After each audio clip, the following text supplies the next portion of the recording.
Hey guys, this is going to be part 1 of my out-of-box review for the Master Grade Psycho Zaku Ver.Ka.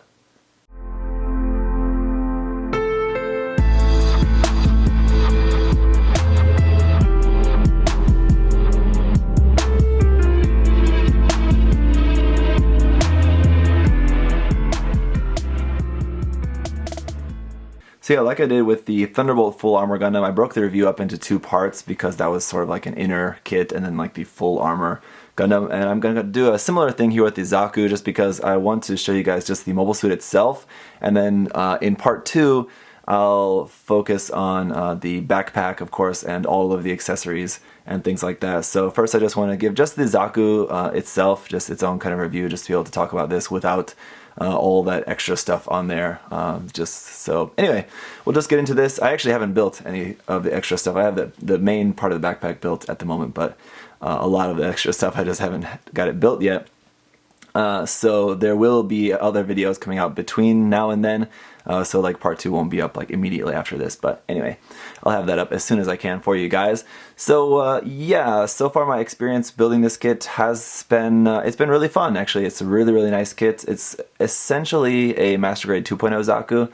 I mean, it has some parts changed and obviously most everything on the outside is changed, but much of the frame is very similar or using parts from the Master Grade 2.0 Zaku kits. So if you've built any of those, they're really nice, good quality kits and really fun to build. So that makes this kit pretty good as well. As far as, I think one of the things people will be wondering a lot about this in this video is the plastic coverings over the tubes and over the joints. It's okay. I honestly, over the joints and over the coverings on the pipes on the legs, I think are fine. In the elbows and the knees and on the sides of the legs, those work well. The pipes going around the torso and the head, those also work fine, but at the ends of them, like where they should end, there's nowhere to like tuck that into, so like the coverings just kind of end, so you really have to kind of work with them to get it to look natural, so it doesn't just look like just the end of a plastic covering there. So that's a little bit tricky. The other thing is that it's just kind of really disappointing that they didn't give you any other option. It really would have been nice if they would have included the runner from the 2.0 Zaku that includes all of just the kind of regular like ring joint covers that you could use in case you didn't want to use this, so it's kind of disappointing that you don't have that option. For the head and the torso, that's just a plastic piece, just solid plastic piece that you just feed that covering over. For the legs, it's a spring so that you can actually bend the legs and then it'll move. For the head and the torso, it doesn't matter if you'll move that at all, so those can be a solid piece, but for the legs, they made it a spring. So like, if you wanted to do like something like what I'm doing with the mega size Zaku, like covering that in putty to kind of just recreate that look with putty. Obviously you can't really do that on springs, so that's kind of unfortunate. So what I'm going to do on mine actually, once I'm done with the review and everything, and once I start getting to work on actually painting this kit, which I will be doing soon, yeah, then I'm going to just be using just some rings to just make it look like the just kind of normal high mobility Zaku too. So anyway, yeah, and just the overall design, everything is really nice. All of the design of how everything fits together is really good. There's no seam lines to remove on this, as you're seeing it now. Basically, the only thing I guess that you could maybe trouble yourself with removing seam lines on is this white trim part going around the rounded shoulder there. There is some breaks in that, but I think you'd have to be kind of pretty crazy to actually try to care that much about getting rid of that seam line in there. There is some small tiny breaks between the white part going around there, but that's really insignificant. You'd really have to be like crazy to try to work on that, but otherwise the construction has been really good. The only parts that have really been like falling out is like the side skirts. They plug in, like the red lower part of the side skirt just plugs up into the orange part, and it's kind of loose, so like when you're moving stuff around and everything, the red part can easily just pop off. It'll probably happen here once I start getting into the articulation of this. But anyway, just good solid kit. I didn't really like the look of the hands before, but now that I'm actually seeing them like in person, seeing them on the kit, I think the hands look kind of okay, so I might not worry about changing those. Before I was thinking that I was definitely going to be changing them, but now I think I've kind of decided that maybe they'll be just okay as they are. So let's get a look at some of the articulation here. Alright, so yeah, one other thing you will notice is that the color separation is really amazing here. So you have like the gold laid inside the white parts, inside these thrusters there on the chest, and just all these little gold thrusters here going inside the white parts, going around, and then we have like the gray and orange, and all of that is all looking really, really nice there. Like with the Zaku 2, with the 2.0 kit, the mono eye turns when you turn the head, so you turn the head that way, and the mono eye turns that way as well, so that's pretty nice. In terms of articulation of the head, it'll go up to about there, not a whole lot down to there, so not really the most articulation there in the neck, but it's kind of okay. Zaku's usually aren't the most articulated at that point. The cockpit hatch does open, and I'm going to try to do this. It's a little bit tricky to do. You have to kind of pull this straight out, which is kind of like hard to get a grip on. Yeah, pull it straight out, and then lift it up, and then lift this other part up. It doesn't help that I have big hands like that. There you go. So you can see that is how that cockpit hatch will open up. Just the one side opens up like that, which is pretty cool. And then there is a seated pilot figure in there. Again, if you guys haven't noticed, on my Facebook page, actually, I've been live streaming the whole building process of this. So I've been doing it like in steps. So like in the first video, I just snapped up like the torso part, and then the head, then one arm, then the next arm, like that. So if you aren't following me on Facebook and you want to see me like live building this, like I said, at the moment I'm not done building it, so there will be more live streaming of building the backpack and weapons and stuff more.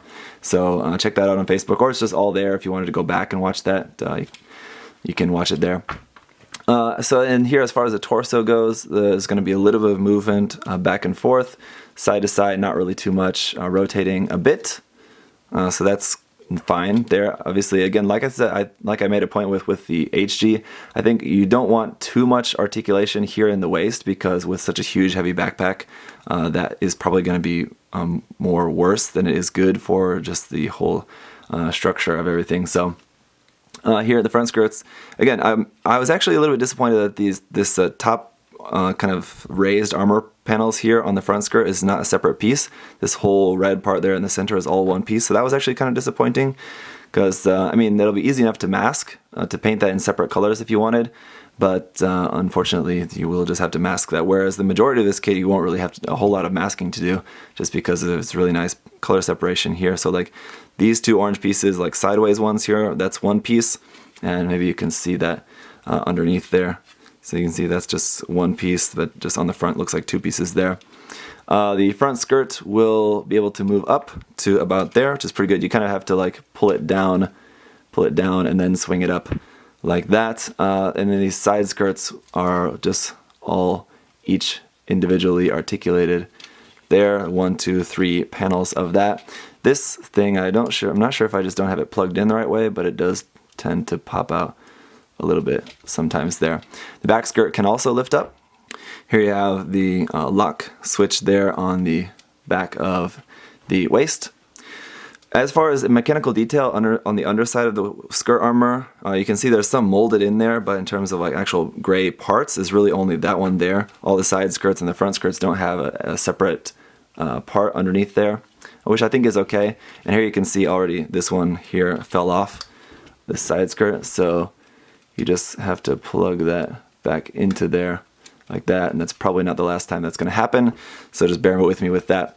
Just going back up to the shoulders, the shoulder armor will of course move separately, and the same thing with the shield, that will move nice and far.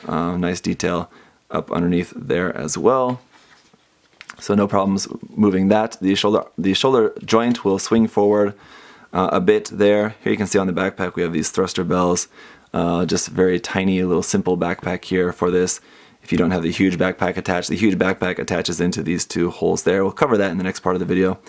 And so the articulation of the arms is fine. You're going to have nice, full, good master grade articulation here. The elbow joint is not really hindered much by that joint covering on it.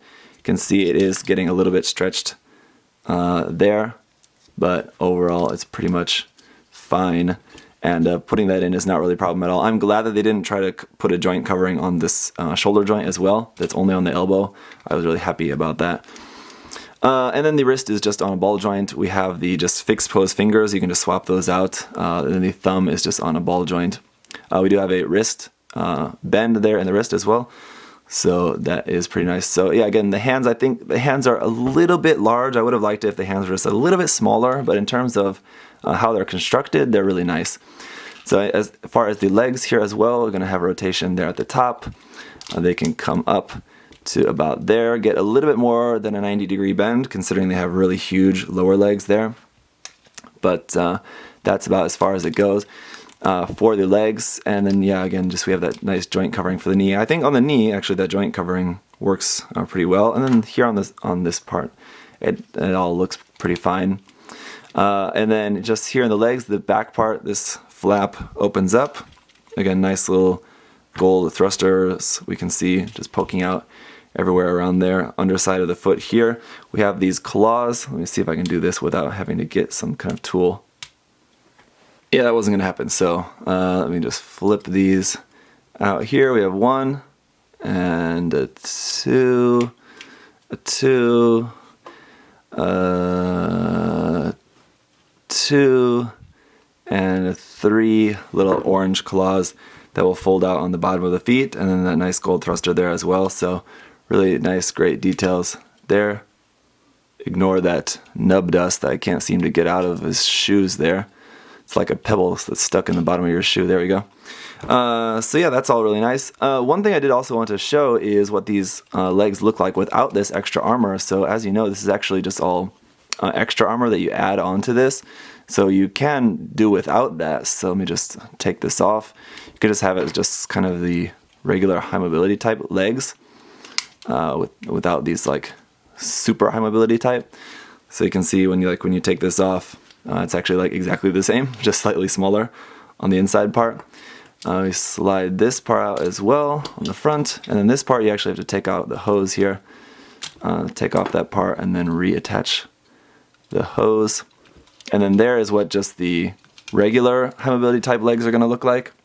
Still pretty fat, but much more slim than these huge ones here. So like if you're not really a big fan of how big these legs look at this whole section here, you can just have them like this, and these are just nice and full details there as well. You also have these parts which are a bitch to just clean the nubs on all these.